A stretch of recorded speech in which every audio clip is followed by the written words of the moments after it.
Hey everybody, welcome back to another episode of Scotty Drinks Tea. Thank you for joining me and having some tea. And today I'm going to be drinking a 2007 Bunan Mountain Yuan Cha. This is a tea I purchased from Yunnan Sourcing a couple years ago. And it's pretty inexpensive. It only comes in, right now I think it's $34 for a normal size 357 gram cake. So pretty reasonable in price. Does the tea hold up? Is it just cheap tea or is it a good value?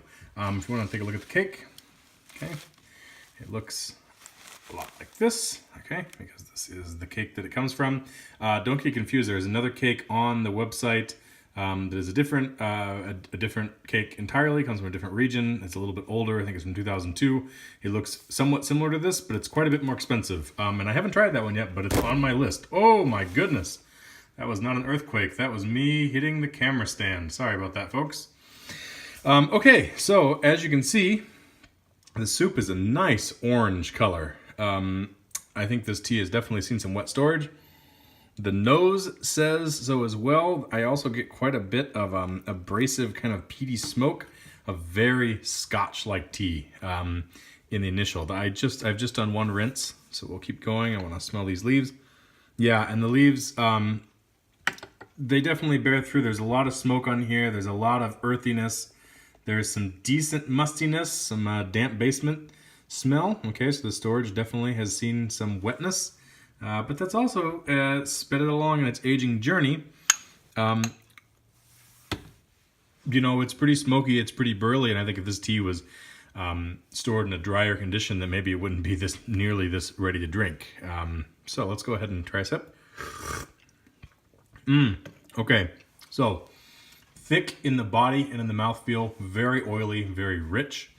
The initial impression I get is sweet leather, warm, sweet leather, not necessarily leather that's been kept in like a box or in a container, but something that's been outside, something that's been worked in by the sun. So there's maybe a little bit of some dirt and some fresh breeze, pine needles carried on the breeze kind of scent along with this kind of warm leather. There is smokiness, and that smokiness is not pronounced enough, even from the smell of the soup or the smell of the leaves. Both of those, the smokiness is really pronounced. It's right in your face. It's very Scotch-like and peaty-like. In the soup itself, in the cup, not so much. This initial infusion, the smoke is there. It lends a background note to this wonderful, rich, sweet, sun-bathed leather. But it does not overpower. And it is not something that distracts from the tea itself.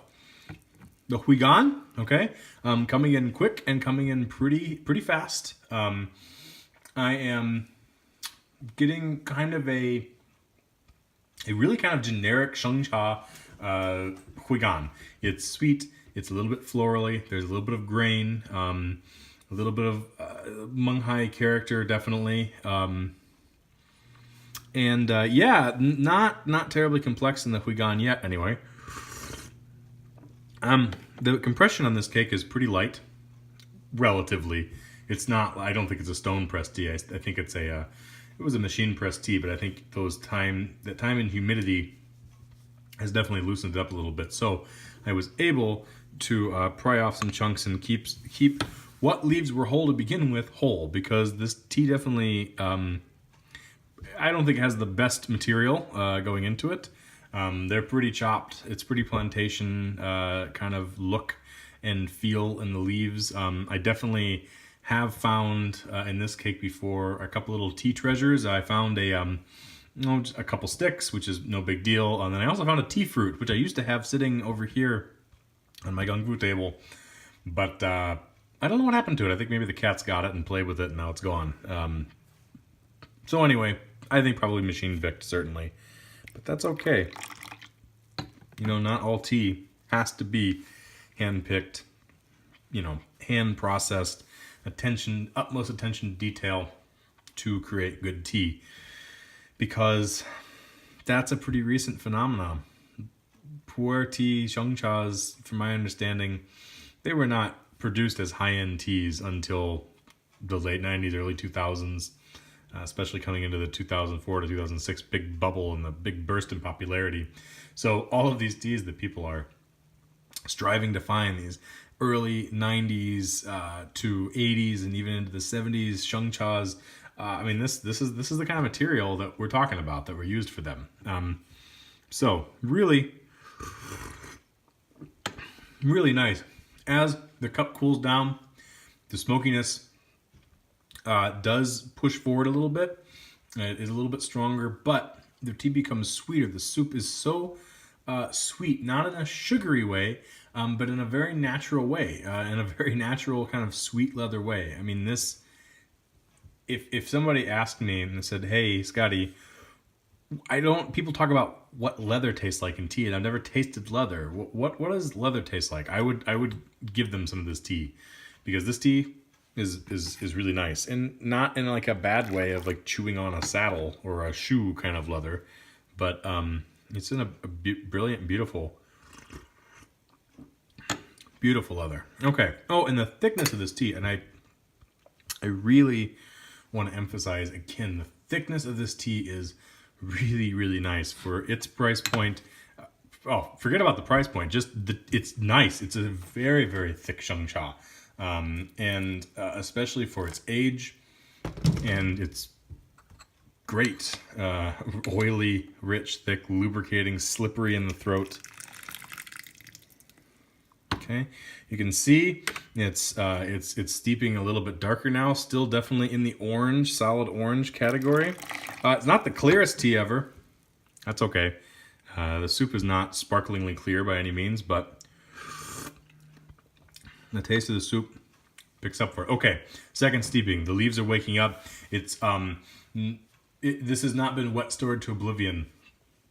There is a bitterness now, a structure, an astringent tannic structure underneath of that sweet leather and sunny fields type aroma and flavor that rounds it out. You know, before this first cup, those were all big top notes on the tea, and it was very thick and solid, but there wasn't anything that was stretching it and anchoring it down to the ground. And now those tannins, that bitterness, the Huigan is a little bit faster now, and it's a little bit more potent. It's a little bit sharper and moving on towards the floral, and really becoming a really lovely tea. The smoke is dissolving into the base notes of this tea, and again, I'm going to say the base notes are definitely leather, are definitely warm sun fields. So like, you know, imagine walking through kind of in a fall day. There's a little bit of leaf smoke and wood smoke in the air. It's warm still, but there's that slight chill in the air that you can just sense all around you to know the night will be cold, or as soon as the sun goes away, it'll be cold. And you're in a field full of dried grass that has grown all summer long.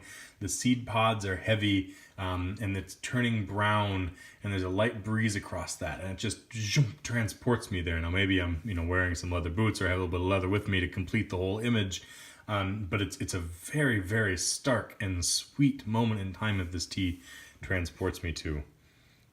And I love that. And I look for teas that do that to me, that transport me to a specific moment or a specific place, or something that it just kind of slaps me in the mouth and in the head and in the heart, and takes me to a place that I'm not currently. I'm not currently in that field. I'm currently in the middle of winter in the mountains, sitting in my kitchen. But my body and my soul feels like I'm in that field. Okay, so as the cup cools now, it's becoming slightly more malty. Interestingly, I'm sensing more mustiness now than I did in the initial infusion.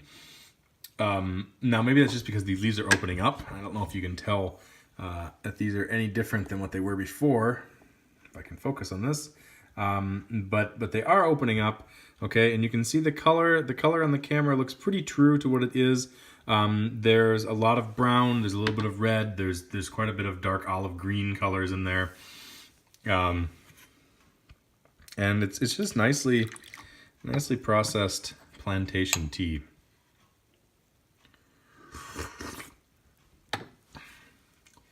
There is an almost vinyl sense to this tea. Vinyl as in the smell of, well, I know I talked about old inflatable pools and that kind of thing, and that sounds terrible, but it's probably really a terrible way of describing this sensation. But imagine you had your pool out, you deflated it, you put it into a shed. It's not musty, but there was a little bit of water left in it. And then when you open up your shed in the end of spring, when you're getting rid of that pull out, and there's a little bit of that kind of damp wood, there's a little bit of that sweet, not quite chemical, but almost bordering towards earthy vinyl smell and taste in the air. And I get a little bit of that from this tea. And I don't think that's a bad thing. I don't know exactly what that is. Maybe some people would say that's an off note. Sure, it could be. But I like it. This tea, as it cools, also can tend to go a little bit sour. That is probably not my most favorite thing about this tea. I'm not a big fan of sour teas, but this tea does tend to be a little sour as the cup cools. But if you can drink it quickly and if you don't let it cool down, that sourness does really not rear its head. And in fact, I think that sourness helps set the body and the structure of this tea a little bit, along with the bitterness and tannic astringency that this tea has. I think this tea could definitely age a little longer. And, it's still available at the, it might be available at the .com site. It's definitely available on the .us site, which is nice if you're impatient and in the middle of Lunar New Year right now. So probably won't come out in time, but Happy New Year regardless.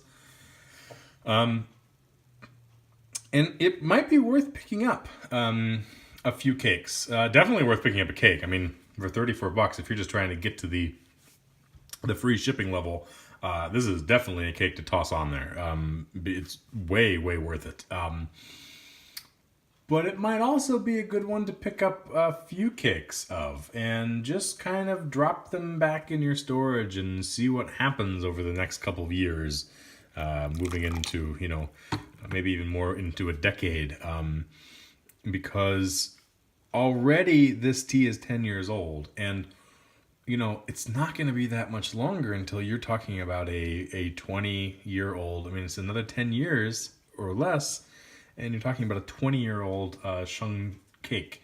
And 10 years sounds like a long time, and it is a long time. But if you have good storage, right, and if you live in a climate where you can keep your humidity above 50 to 60% without working for it, and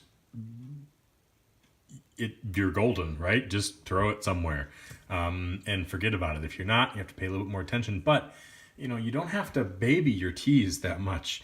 They don't baby these teas when they're storing them in Guangdong or Shanghai or Hong Kong or any of these places, right? They just toss them. They're in a box in their tongs.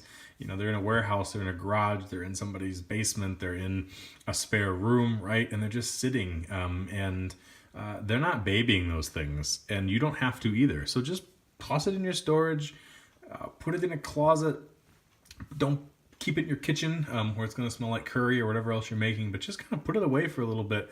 In your basement is a great place if you have a basement, and just forget about it. Put a little tag on there. Open me up in 2020. Open me up in 2025, right?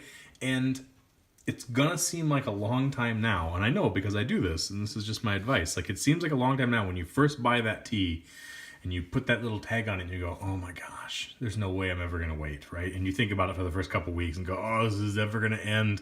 And then you get other teas and other things happen and you just sort of kind of forget about it. And then you rediscover it a few years later, right? And then it's a little bit easier to say, well, it still has a year or two to go, whatever, just put it back, right? And in the end, I think you're going to end up with something that is truly, truly phenomenal, all right? That infusion. Another thing about this tea, and this might be a little bit in processing. This might be where this is stored. When these teas first, I bought these teas when they first came on the U.S. site, and this tea and the Feng King, that was the 8587, or I don't remember exactly what it is. I don't think it's currently still on sale. They came on together, and they're both in the Guangdong storage area. And this was a couple years ago, and I bought them together, right? And I'm thinking they were stored in the same place because their storage notes are very similar, okay? So it could be the storage note, okay? It could be a number of things, but I definitely am getting some Hong Cha notes from later on in the infusion, starting between 3 to 8 or 9. It's not a red tea. It's not been oxidized terribly much. This tea is less so than the other, the Feng King, but it's there and it's noticeable, and it's interesting. I don't know what it causes it. It's not distracting. It actually adds to the depth. It adds some more maltiness to it. It has that weird Hong Cha scratchiness, which I get from almost all Hong Chas and black teas from Nepal and India and kind of anywhere they are. They make my throat kind of scratchy, and I get that from this. And it's not in the same way like a rough tea or like a fertilizer or pesticide kind of thing. It's just it's a Hong Cha roughness. But I get that from this tea. Now, this tea is becoming resiny. It's becoming even richer in body. It is definitely becoming more astringent, more bitter. But with that, the Huigan is evolving beautifully and blooming up the sides of my mouth, into my cheeks, into the back of my tongue, up into my sinuses. Beautiful florals, beautiful like early spring pine buds that are popping out. Again, wonderful resin. The leather is still there. The warm, the sun warmed earth is still there. And it's really becoming potent and powerful and quite yummy. One negative of this tea, or another negative of this tea, okay, because it's good, but there are also some negatives. It doesn't last terribly long. It doesn't have a lot of legs to it. It will fade after 12 steepings. Oh, my cat just jumped on my lap and that hurt. I'm sorry. Yeah, say hi, Sven. Okay, goodbye. It doesn't last very long in the Yuan, but that's okay. It's cheap enough, and you get a good session from it. That it's not that big of a deal. Again, definitely not a deal breaker. It's something to keep in mind. I think it talks about the quality of the initial leaves, but they're great. Okay, for what they are, they're really quite good. All right, I'm gonna smell the Yuan after this infusion to see if anything has changed. Yeah. Okay. So the storage note is kind of dropped away, and you're left with a beautiful, rich root note. Not root as in beets, but root as in if you've ever been like digging in the ground and you hit a patch of roots and you're kind of digging through them with a shovel, and they're a complete pain in the ass to get through. But that aroma that hits you in the face, the little bit resiny, a little bit piney, or whatever kind of tree, but in my case, pininess is what I'm getting from this, mixed with the deep, damp earth, with some camphor. And camphor is coming up in the Yuan, and let's see if that camphor is going to translate into the cup this time. I think it will, but let's find out. Yeah, so not so much on this. It is starting to plateau as far as change. It hasn't moved a whole lot since the last infusion. Like the soup is pretty much the same way. All the different ingredients have just subtly shifted. I think about the way that Sheng Chas and Pu-erh teas and Gung Fu teas in general build. It's like having a whole bunch of like square blocks, square wooden blocks, right? And each one is a different flavor. And as you're brewing those initial infusions, you're kind of tossing those into a jar, right? And they're filling it up, and there's some gaps in between as the leaves are still opening up, and there's just some space around them. But once you get all the flavors that are in this tea in the jar, then each infusion you just kind of give it a little bit of a tap, right? And every time you tap, some more of those flavors just subtly shift their position. Some drop next to one another. Maybe, well, this doesn't really happen in block, but you can imagine maybe some would kind of come to the surface, but not moving from the bottom all the way to the top. And they just all sort of shift, right? And then as you brew out, it's kind of, and that's the plateau region, what I would consider, is when things are just there, nothing new is happening or nothing hugely new is appearing, but everything is shifting in relationship with each other. The bitterness, the astringency, the top notes, the huigan, the sweetness, what flavors you're getting, what aromas that are arising from the tea table. All those things are just shifting around one another, okay? And then once you get past that kind of plateau area, then you get into the ending of the tea where things have pretty much settled, all right? You know, all your blocks are lined up in a row, in a column. They're not going to move too much. They're just there. And slowly the tea sort of fades away. Or at least that's what you would hope to happen, is it slowly fades away. Those last, you know, once you're in infusion, maybe 12 to 15 through infusion 20 to 25, if you can get that far, if you have enough patience for it, if you're willing to steep it for 2 or 3 minutes at a time and get that beautiful sweet water. I find that sometimes the storage comes back a little bit in that, but I also just find that the real soul of the tea is laid bare then. And so if the tea was sweet with lots of stuff going on before in its initial steepings, that kind of final phase, it'll just be that pure shining sweetness. Or if this tea was you know, rough and smoky and you know, burly, right? And those last infusions are going to be tannic and smoky and stout. And it just kind of goes on like that. A little interesting thing that I note. I think about those building blocks, okay? All right, so as this tea is cooling down in the cup and as I'm yapping along, all right, you can see there's lots of, what do they call it, saccharins, where they have the tea bubbles. Little proteins. Okay, so, yeah, a little bit more camphor now, or some camphor in general. I'm smelling it from the Yuan, but I'm starting to taste that in the cup as well, and that just sits beautifully right down next to the spring pine bud kind of taste and aroma. Yeah, really nice tea, not without its flaws, not amazing leaf quality, but in general, a solid tea cake. Definitely worth adding to a collection. I'm super happy that I have it. I probably will buy a few more now that I've gone back and talked about it and really focused on it. And yeah, so this is the 2007 Bonan Mountain Yunwu. Oh, okay. I'm gonna try this again, and maybe it's a little bit better. The 2007 Bonan Mountain Yunwu Yuan Cha cake from YunanSourcing.us. I'll put a link in the description. It is $34 right now. Great deal, good tea. I hope you all have enjoyed drinking tea with me today. Thank you for being here, and I will see you later. Have a great day.